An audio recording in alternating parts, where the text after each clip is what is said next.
एक ऐसी ऑर्गेनाइजेशन जो भारत की आज़ादी का एक बड़ा हिस्सा बनी, जिसमें महात्मा गांधी, जवाहरलाल नेहरू, सरदार वल्लभ भाई पटेल जैसे नेता आए।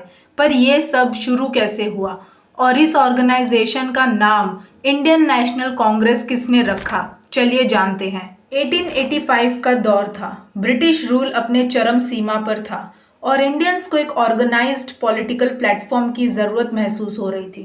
एलन ऑक्टेवियम ह्यूम, एक रिटायर्ड ब्रिटिश ऑफिसर, ने ये रियलाइज किया कि अगर इंडियंस को एक पॉलिटिकल वॉइस दी जाए तो शायद उनका डिससेटिस्फैक्शन पीसफुल तरीके से हैंडल किया जा सकता है। 28 दिसंबर 1885 बॉम्बे के गोकुलदास तेजपाल संस्कृत कॉलेज में इंडियन नेशनल कांग्रेस का पहला सेशन हुआ।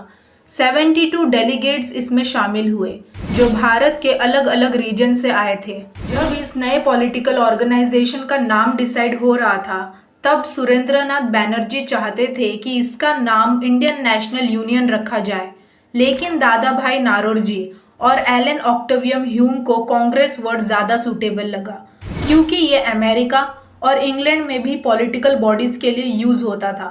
इस वजह से इंडियन नेशनल कांग्रेस नाम फाइनल किया गया।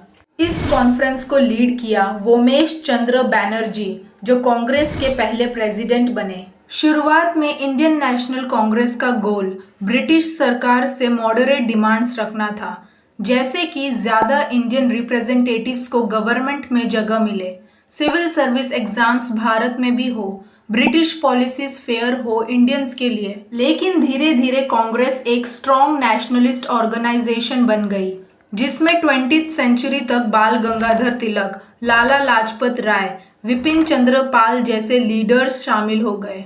1905 के बाद कांग्रेस के अंदर मॉडरेट्स और एक्सट्रीमिस्ट का भी पार्टीशन होने लगा। जो कांग्रेस एक छोटी सी मीटिंग से शुरू हुई थी, वही आगे चलकर भारत की आज़ादी की सबसे बड़ी पॉलिटिकल पावर बनी। 1947 तक आते आते यही ऑर्गेनाइजेशन ब्रिटिश रूल को खत्म करने का सबसे बड़ा प्लेटफॉर्म बन गई। अगर आपको ऐसे ही और रेवोल्यूशनरी हिस्ट्री के फैक्ट्स पसंद है तो विजडम वे को फॉलो करना मत भूलना।